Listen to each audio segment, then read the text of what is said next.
హెచ్ఆర్సీకి 22A issue చేరుకుంది. న్యాయస్థానాలంటే లెక్క చేయని మన ప్రభుత్వాలు, మన అధికారులు, మన వ్యవస్థలు మానవ హక్కుల సంఘం ఇచ్చే ఆదేశాలకు లొంగుతారా అనేదే అసలైన ప్రశ్న. ఇప్పటికే మంత్రి పొంగులేటి డోంట్ కేర్ అంటూ ఉన్నారట. ఎవరెన్ని ఆదేశాలు ఇచ్చినా నో ఫికర్ అంటూ ఉన్నారు అధికారులు. ఇదే కొనసాగితే రేవంత్ పై ప్రజాగ్రహం పీక్స్కు చేరడం మాత్రం ఖాయంగా కనిపిస్తోంది. తరతరాలుగా అనుభవిస్తోన్న భూమి ఒక్కసారిగా నిషేధిత జాబితాలోకి వెళ్ళిపోయింది. చేతిలో పట్టా ఉంది, రిజిస్ట్రేషన్ పత్రాలు ఉన్నాయి, కోర్టు తీర్పులు కూడా ఉన్నాయి. అయినా రిజిస్ట్రేషన్ జరగడం లేదు. తెలంగాణలో 22A నిషేధిత ఆస్తుల జాబితా చుట్టూ మొదలైన వివాదం ఇప్పుడు తీవ్ర రాజకీయ ప్రకంపనలకు దారితీస్తోంది.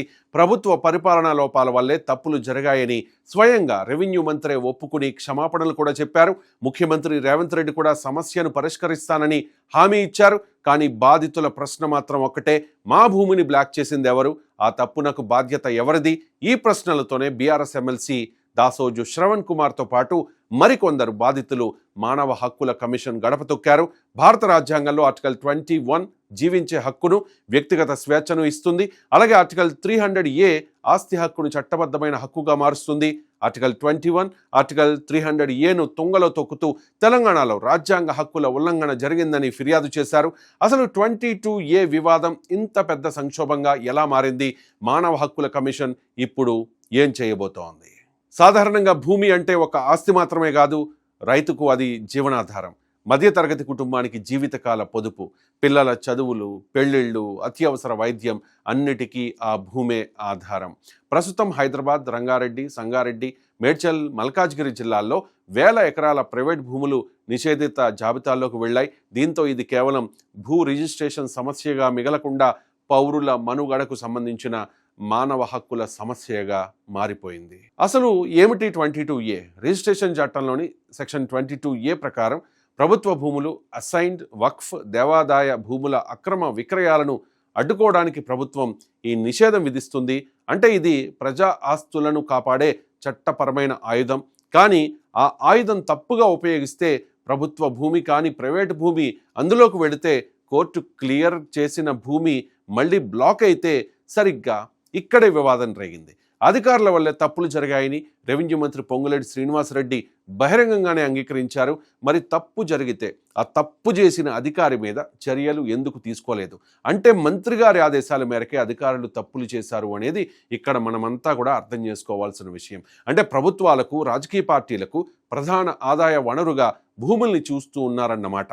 ప్రభుత్వ భూముల్ని అమ్మేసుకోవడానికి ప్రభుత్వానికి అధికారాలు ఉంటాయేమో కానీ ప్రజల భూముల్ని కూడా ప్రభుత్వ భూమిగా చూపించేయడం ఎంతవరకు సమంజసం? పైగా నిషేధిత జాబితా నుంచి ఆ భూమిని క్లియర్ చేసుకోవాలంటే లంచాలు డిమాండ్ చేయడం మహా తప్పిదం. ఇదే అంశంపై ముఖ్యమంత్రి రేవంత్ రెడ్డి స్పందిస్తూ పొరపాటున 22A జాబితాలో చేరిన భూ యజమానులు భయపడాల్సిన అవసరం లేదని, సర్వే నెంబర్లకు బై నెంబర్లు ఇచ్చి విడదీస్తామని హామీ ఇచ్చారు.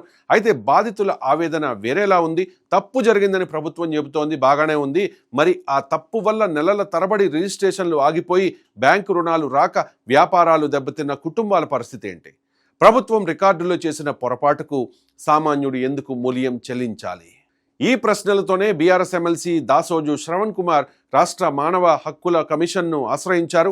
హైదరాబాద్ పరిసర 4 జిల్లాల్లో ప్రైవేట్, రెగ్యులరైజ్డ్ భూములను ఎలాంటి ముందస్తు నోటీసులు ఇవ్వకుండా, విచారణ జరపకుండా 22Aలో చేర్చారని ఆరోపించారు.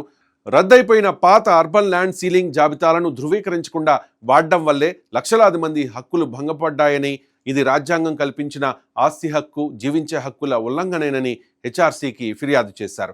వాస్తవానికి ఈ పాత జాబితాల పునరావృతం కొత్తేమీ కాదు. 2025లోనే తెలంగాణ హైకోర్టు ఈ వ్యవహారంపై తీవ్రంగా స్పందించింది. ఏళ్ల తరబడి పాత రికార్డుల్ని అలాగే కొనసాగించకుండా క్షేత్రస్థాయి పరిశీలనతో కొత్త ఖచ్చితమైన జాబితాలు రూపొందించాలని ఆదేశించింది.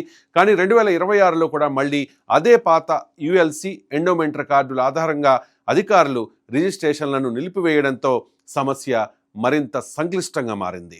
సామాన్యుడి కోణంలో చూస్తే 22A ఒక శాపంగా మారింది. ఇల్లు అమ్ముకుని పిల్లల్ని విదేశీ చదువులకు పంపాలనుకున్న తండ్రికి రిజిస్ట్రేషన్ ఆగిపోయింది. ఆసుపత్రి ఖర్చుల కోసం ప్లాట్ తాకట్టు పెడదామనుకున్న బాధితుడికి బ్యాంకు లోన్ ఆగిపోయింది. బిల్డర్ దగ్గర ప్లాట్ కొనుగోలు చేసి పన్నులు కడుతున్న ఆస్తి బదిలీ కావడం లేదు. అధికారులు చేసిన ఒక్క క్లిక్ పొరపాటు వేలాది కుటుంబాల ఆర్థిక పురోగతిని, మనశ్శాంతిని పూర్తిగా దెబ్బతీసింది. ఇక్కడ ప్రధాన రాజ్యాంగ ప్రశ్న, కనీసం నోటీసు ఎక్కడా అని చెప్పి. సహజ న్యాయ సూత్రాల ప్రకారం ఒక వ్యక్తి ఆస్తిపై నిషేధం విధించే ముందు వివరణ కోరాలి. కానీ ఇక్కడ ముందుగా ఆస్తిని బ్లాక్ చేసి ఆ తర్వాత యజమానినే ఆఫీసుల చుట్టూ తిరుగుతూ తానెలాంటి తప్పు చేయలేదని నిరూపించుకోమనడం ఎంతవరకు సమంజసం? రాజ్యాంగంలోని ఆర్టికల్ 300A ప్రకారం చట్టబద్ధమైన ప్రక్రియ లేకుండా ఎవరి ఆస్తిని నిరోధించకూడదన్న నిబంధన ఇక్కడ ఉల్లంఘనకు గురైందన్నది స్పష్టమవుతోంది. పరిస్థితి తీవ్రతను గ్రహించిన ప్రభుత్వం నష్ట నివారణ చర్యలు చేపట్టింది. కలెక్టర్లు, రెవెన్యూ అధికారులతో సమీక్షలు నిర్వహించిన మంత్రి పొంగులేటి రికార్డులన్నీ ఆన్లైన్ చేసి అర్హులకు న్యాయం చేస్తామని ప్రకటించారు. పాత జాబితాల సవరణకు ఉన్నత స్థాయి కమిటీని వేస్తూ ఉన్నట్లుగా తెలిపారు.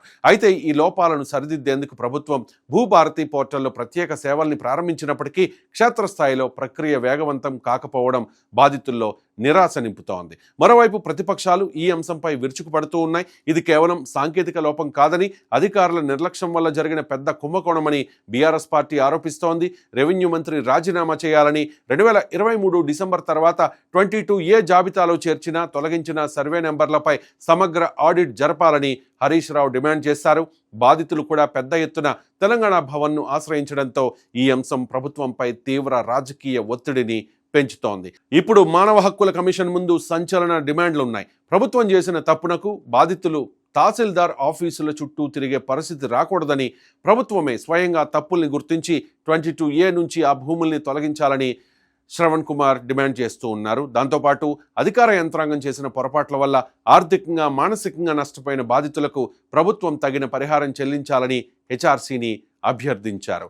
అలాగే ఈ సమాధానం లేని తప్పులకు బాధ్యులెవరో తేల్చాల్సిన అవసరం ఉంది. హైకోర్టు స్పష్టమైన ఆదేశాలు ఇచ్చినా సీనియర్ అధికారులు ఉన్న పాత రికార్డుల్ని సబ్ రిజిస్ట్రార్లకు ఎందుకు పంపారు? ఎవరు సంతకం చేశారు? దీని వెనుక ఎవరి నిర్లక్ష్యం ఉందో తేల్చి క్రమశిక్షణా చర్యలు తీసుకోవాలని, అవసరమైతే క్రిమినల్ కేసులు నమోదు చేయాలని ఈ ఫిర్యాదులో పేర్కొన్నారు. అంతిమంగా 22A ఉద్దేశం మంచిదే, ప్రభుత్వ భూముల్ని రక్షించాల్సిందే. కానీ ఆ క్రమంలో నిజమైన పట్టాదారుడి హక్కులు కాల రాయకూడదు. ప్రస్తుతం ఈ బంతి ప్రభుత్వం, హైకోర్టు, మానవ హక్కుల కమిషన్ పరిధిలో ఉంది. తప్పులు సరిదిద్దుతామన్న ప్రభుత్వ హామీ కాగితాలకే పరిమితమవుతుందా, లేక బాధితులకు తక్షణ ఉపశమనం లభించి ఈ 22A పీడకల నుంచి విముక్తి లభిస్తుందా అన్నదే ఇప్పుడు తెలంగాణలో హాట్ చర్చ. Please like, share and subscribe 99 TV.